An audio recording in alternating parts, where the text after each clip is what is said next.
Hey everyone, it's Ben Hardy here, and in today's video, we're going to be talking about why the new Subaru WRX is a sales flop. Before we get into this video though, as always, if you're going to save time and money the next time you purchase a car, link to my car buying guide in the description down below. Let's get right into it. Let's start things off by going over the sales figures for the WRX. So back in 2016, Subaru sold over 30,000 units, and that trend continued till 2019. In 2019, they sold about 21,000 units, so they saw a pretty big dip in sales. 2020 was more of the same. Everyone knows that 2021 was a rough year for Subaru because they just were struggling to build cars. 2021 was a great year though. They sold almost 30,000 units again, and that was the last year that you could get the previous generation WRX and STI. Now 2022 was an absolute flop for Subaru. Their sales numbers with the WRX dropped down below 20,000 units. They sold just over 18,000 units, and so far in 23, they've only sold about 7,600 units. And so since the last generation of WRX and STI, Subaru has seen nothing but declines with the sales figures for the new WRX. And so let's take a quick look at the new WRX to figure out why the new WRX is not selling very well, and we'll have an exclusive interview with the one and only John Pedro later in the video. If you guys don't know, he owns an STI and he owns this WRX, and so he, I feel like, has really good insight into the whole Subaru WRX situation. But regardless, this is a 2022 and he has modified it quite a bit. You guys can see the wheels. We've got some ground effects added onto it, but the most controversial part of the new WRX is going to be, well, these fender flares, right? They're unpainted and they just look pretty dang silly overall. And you notice he actually has some vinyl on this one. He was thinking about wrapping it, but he's not going to anymore. He's actually going to leave them exposed for the most part, so it's kind of like this continuous line here. But you can imagine if they were body painted, I think more people would like the overall design. But that's the first big thing for the WRX, is a lot of people have hated the new design, especially with the fender flares. And then the next part that I've seen some complaints about is going to be the interior. So Subaru has made some meaningful changes to the interior, especially with like the new infotainment system. It's way more usable than the previous WRX, but a lot of this feels like it's not that big of a difference compared to the previous WRX. And so, you know, a lot of people feel like they would be spending more on a car, not really getting much more from the interior. But the thing that WRX is all about is, well, under the hood. So the new Subaru WRX has a turbocharged 2.4 liter flat 4-cylinder that goes through either a CVT or a 6-speed manual. Power outputs with it are 271 horsepower and then 258 pound-feet of torque. And guess what the power figures were for the previous generation? The exact same amount of torque, 258 pound-feet, and then 268 horsepower. So this has literally 3 more horsepower than the previous WRX, and the previous WRX had a 2-liter flat 4-cylinder. So this is 0.4 more liters with the engine, but somehow it only has 3 more horsepower. And the previous generation STI had like 310 horsepower out of a 2.5-liter flat 4-cylinder. So this is barely more powerful than the last WRX and not as powerful as the last generation STI.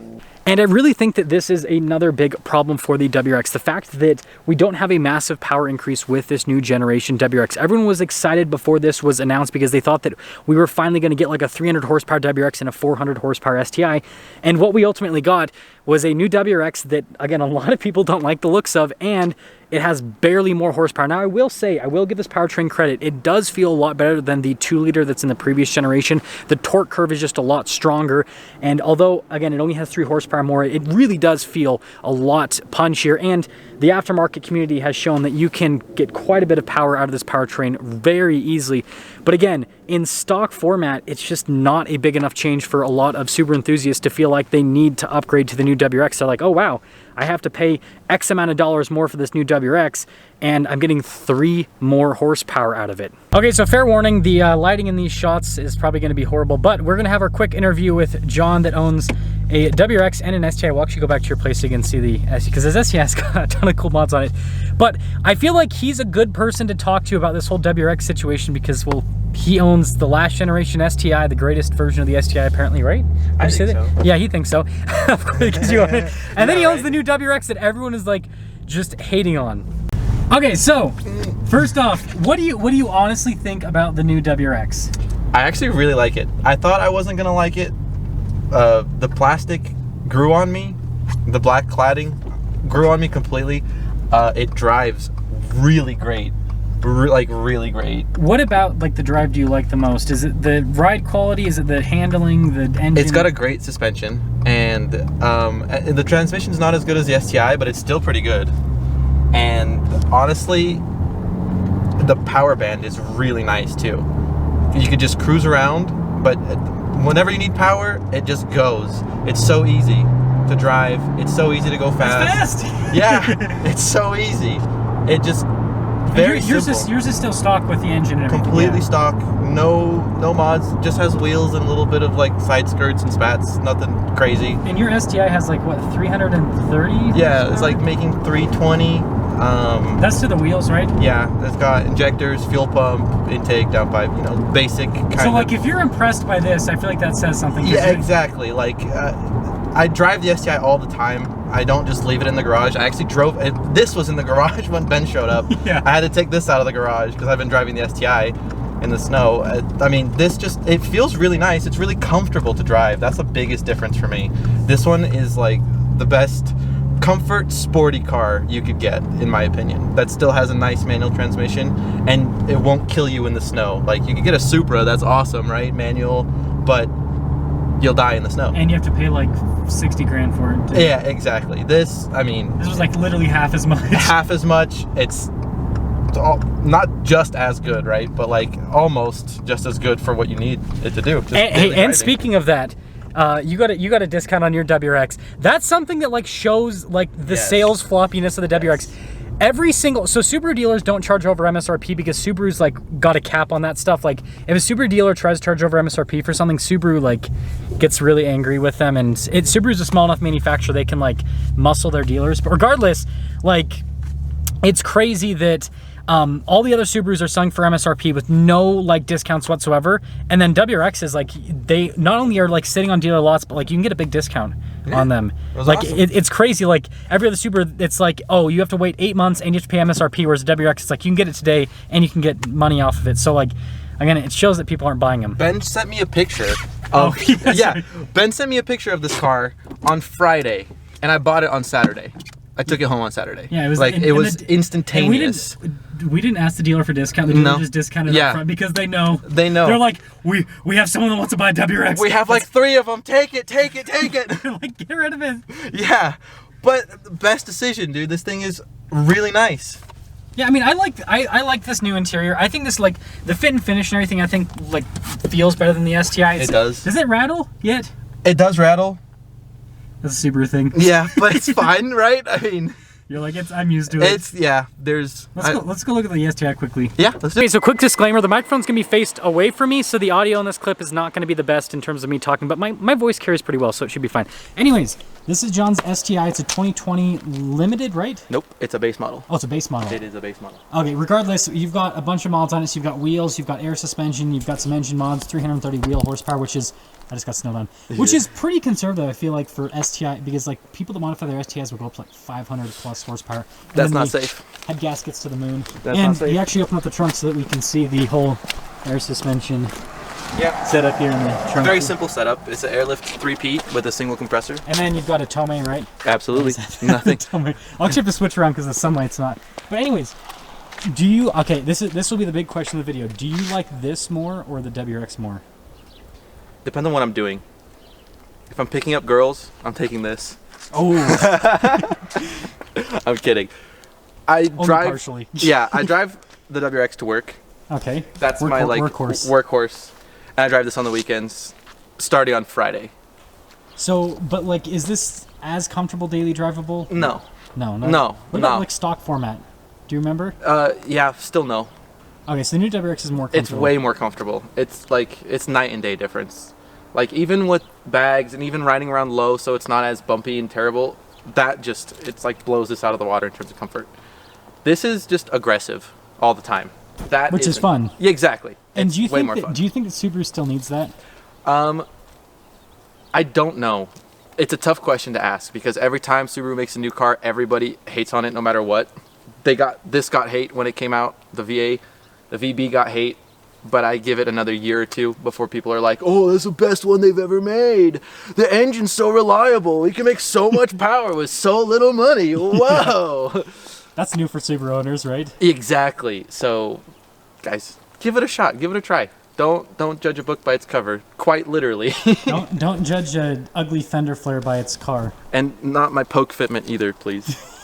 Monster, dude, look at this. No, I was no, telling him I gotta get the right angle. This is a monster truck. You know the trucks that have like the negative offset? That's kind of what his WRX reminds me of because of like how much the tires poke out, but I love it. I think it's cool.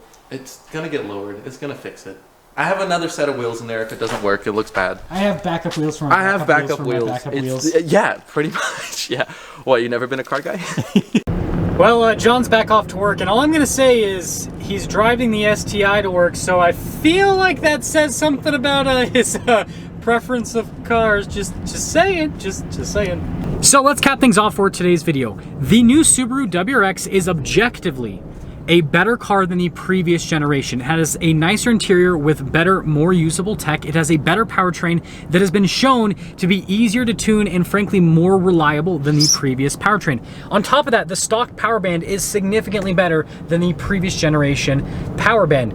However, the new WRX is considered ugly by people that care about the car, and the biggest reason why I think it's ugly is because of the fender flares. Now, yes, it's really easy to go out and paint match them yourself, but there's a lot of people like myself that don't really like to have to do that with a car. We want it to be like perfect from the factory, right? We don't want to have to worry about voiding any warranties. And I understand painting fender flares isn't going to void a warranty, but the point that I'm trying to make is Subaru should just offer a $500 or $1,000 option to paint match everything on the car. Like, I think that's super easy. I know that they have the capacity to do it, and if they offered that, like, that in itself would boost WRX sales. Like, seriously, if you could get a factory WRX without black plastic all over, like, people would go for that. But that is not enough to save the 10,000 units that per year that Subaru has lost in WRX sales. The thing that they need to do is, first off, give the car a real power bump. 3 horsepower is not enough. And everyone knows that the 2.4 liter flat 4-cylinder can handle way more power. Tuning shops have shown that it can reliably handle more horsepower. So Subaru needs to give it more power, and they can still tack a warranty onto it because that powertrain, it'll be fine to handle it. The new generation WRX needs to have like 300 horsepower. It needs to have about as much horsepower as the last generation STI. And that is just to that's like the bare minimum to keep it competitive with the other cars that you can buy on the market. And if you're wondering, like, Honda Civic Type R, right? That has like 300 horsepower. Golf R, that has like 300 horsepower as well. You look at the Hyundai Elantra, and that's less than 300 horsepower, but you can get that with a DCT, which makes it feel like way punchier than that should, considering the power figures. And so, like, all the other cars have more horsepower than the WRX, and again, they're all right around that 300 horsepower range. And then on top of that, right, Subaru does not offer an STI model, and they need to offer an STI model. They need to have a halo car. Like, at this point, like the WRX, that's it. Like, if you want to get a loaded up WRX, then you get, you know, the Limited or the GT. And that actually leads me into the other problem with the new WRX. Subaru's top of the line sporty interior, the GT, is only available with an automatic.